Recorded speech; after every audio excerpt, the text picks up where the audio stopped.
Oi, turma! Bem-vindos à nossa primeira aula. Nossa primeira aula de 2022 será conhecendo as associações de diversos calendários em relação aos movimentos cíclicos da Lua e da Terra.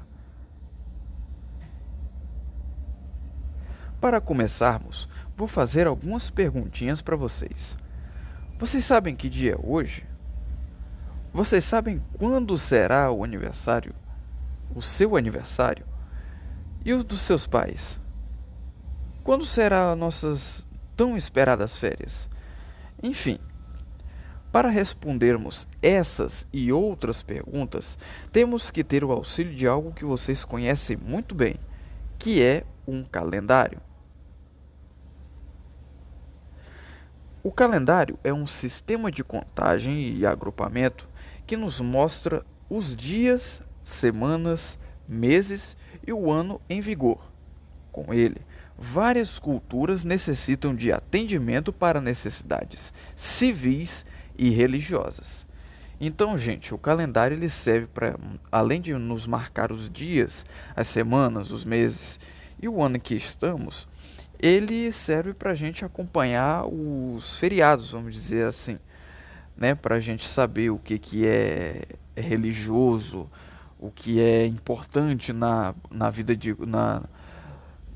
por exemplo, os feriados de qualquer país, vamos dizer assim. Porque, por exemplo, no Brasil, temos os feriados importantes como o Dia da Independência, o Dia da Proclamação da República, né? Temos como calendários datas religiosas o Natal, temos o Dia das Crianças, que também é o dia de Nossa Senhora Aparecida, temos o dia de Corpus Christi, enfim. O calendário serve geralmente para isso. E isso vai variar de cultura para cultura, tá certo? O nome calendário, ele vem do latim calendarius, né? E ele significa livro de registro, né? O latim, para quem não sabe, ele é uma língua morta, né?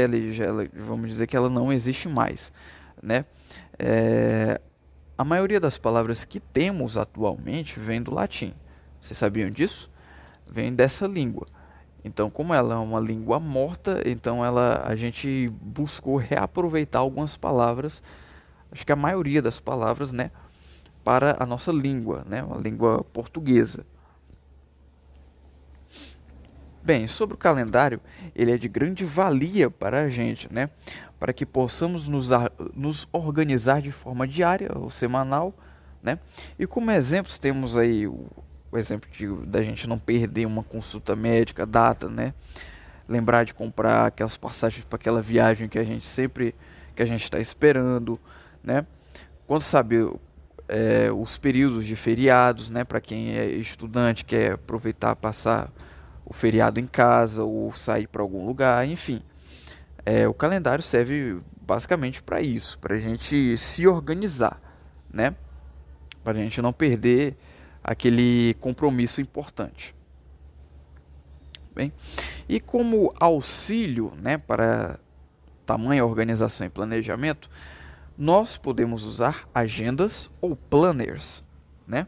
Ou, se você quiser de uma forma mais simples, pegar uma canetinha e marcar o dia no calendário que você tem algo importante, né?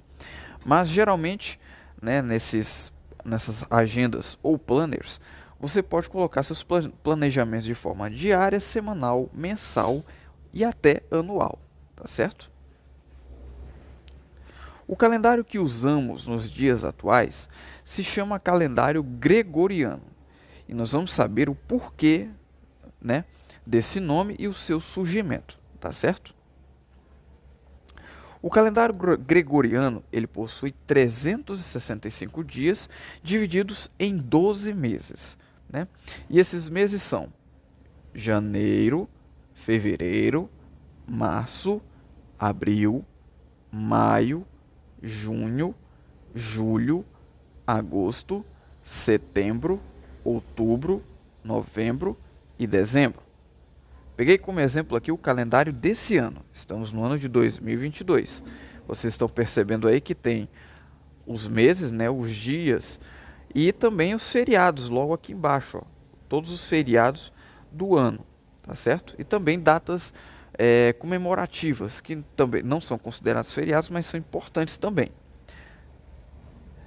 Em média, cada mês possui de 4 a 5 semanas para ser concluído, né? Como exemplo aí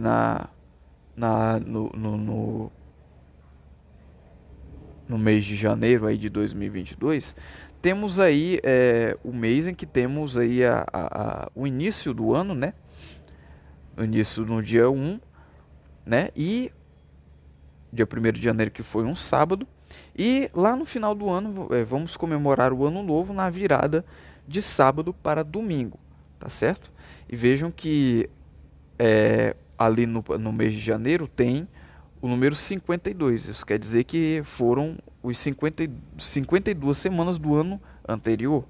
E aí, a partir do dia 3 de janeiro desse ano, né, no caso, começamos a primeira semana de 2022, do ano que estamos em vigor, né? E com isso temos 7 dias na semana, que são a segunda-feira, a terça-feira, a quarta-feira, a quinta-feira, a sexta-feira, o sábado e o domingo. Cada dia no ano possui 24 horas para ser concluído. Esse calendário que a gente usa, ele segue o Sol e também o movimento de translação da Terra. E aí vocês me perguntam, professor, o que é esse tal movimento de translação?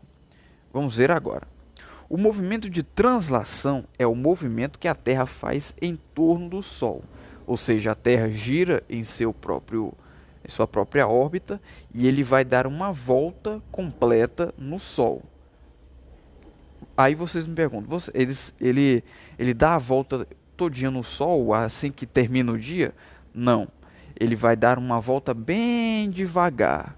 Por isso que por isso que quando ele vai dar uma volta completa no Sol, isso vai durar um ano, ou seja, 365 dias, que é o movimento que ele faz girando, né, em sua órbita, girando ao redor do Sol, né? E aí quando ele fizer a volta completa, já tem aí os 365 dias, né? Como eu estava dizendo, esse movimento ele demora 365 dias e 6 horas para um ano ser concluído, né? E a partir desse acréscimo de 6 horas, atenção turma, a partir desse acréscimo de 6 horas a cada ano, né, temos o evento de 4 em 4 anos, um evento de 4 em 4 anos, chamado ano bissexto, que é o acréscimo de mais um dia no calendário que está vigorando, ou seja, 366 dias, né? E geralmente esse dia é acrescido no mês de fevereiro, quando o mesmo deixa de ter 28 dias e passa a ser 29, né? Ou seja, ele é um evento assim como uma Copa do Mundo, uma Olimpíada, né? Um evento que acontece de 4 em 4 anos, né? E como vocês estão vendo aqui na imagem, o próximo ano em que teremos o ano bissexto é em 2024, quando fevereiro vai ter 29 dias para ser concluído. Agora vamos falar sobre o seu surgimento, tá certo? Esse calendário gregoriano ele surgiu devido a uma modificação no calendário juliano, né? Onde o imperador Júlio César, antes dele tomar posse, né, o calendário que vigorava constituía-se em 365 dias e 355 dias e 12 meses, tá certo? Né? E aí essa configuração de calendário, né, que vocês perceberam que faltam 10 dias a menos, né, no calendário atual, ela causava desajustes enormes ao longo dos anos, né? E aí, como consequência, as estações do ano que são coisas naturais, né, da natureza da Terra, né, do que consiste a Terra, eles sempre aconteciam em datas distintas. Por exemplo, o verão começava em um dia tal de um ano, aí no outro ano já era em outro dia, devido a esse calendário desorganizado, né? já que essas estações, né, elas acontecem devido ao movimento de translação da Terra. Então eles têm que seguir o calendário que a gente que está vigorando, né? Só que nessa época não existia ainda, né? E essas estações do ano, elas são muito importantes, pessoal. Geralmente para quem é agricultor e também para quem chefia um país, ou seja, para quem comanda um país, né? E aí as estações do ano são essas aqui, né, que vocês estão vendo na imagem, que são o inverno, a primavera, o verão e o outono. Aí, assim que Júlio César assumiu o Império Romano, né, lá na Itália, ele decidiu fazer uma reformulação no calendário, né, que estava em vigor, que era o de 355 dias em 12 meses, né? Ele fez esse reajuste no ano de 46 a.C., onde o ano, quando ele reformulou, o ano tinha 12 meses. Passou para 15 com a reformulação dele. E os dias passaram de 355 para 455 dias. Ele fez essa reformulação para tentar compensar a defasagem, né, do calendário anterior, né? E esse ano que ele reformulou foi conhecido como o ano da confusão, né? E a partir do ano seguinte, no caso, como antes de Cristo, né? O ano ele era do mais alto para o mais baixo, ou seja, num formato decrescente. Então, no ano de 45 antes de Cristo, o ano foi normalizado com 365 dias, 6 horas e com 12 meses.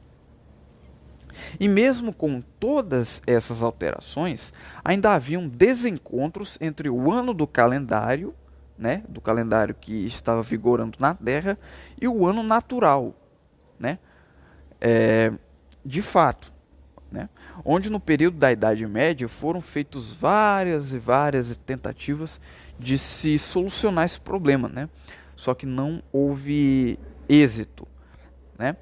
Até que em um evento realizado em 1545, chamado Concílio de Trento, foi decidido fazer-se alterações no calendário da Igreja, onde o Papa Gregório VIII foi incumbido de instituir as mudanças, né, e colocar em vigor esse novo calendário, que foi batizado com o nome desse Papa, calendário gregoriano, né?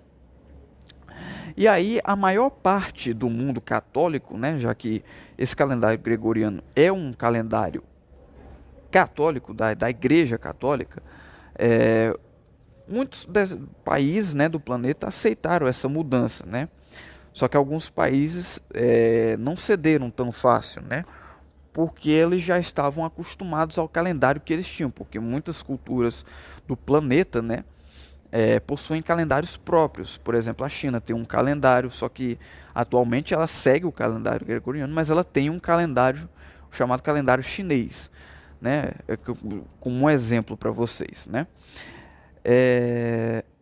Só que alguns países não cederam, né? E muitos calendários na época vigoravam, né? Junto com esse calendário cristão. E os últimos países europeus a cederem, né, a utilizarem esse calendário gregoriano, depois de muito tempo, de muitas conversações para que fosse possível utilizar esse calendário, foram a Grécia e a Turquia, né, que foram os últimos países a usarem esse calendário.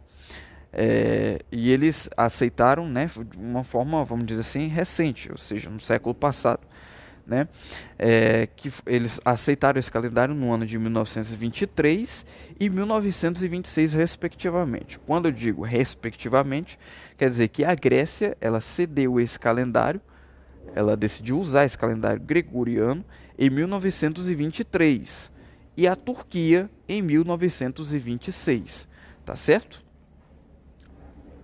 Muito bem, meus alunos. Na próxima aula teremos a segunda parte desse conteúdo sobre calendários de outras culturas e logo em seguida uma pequena atividade para vocês colocarem os seus conhecimentos em prática, tá certo? Então, Até a próxima aula.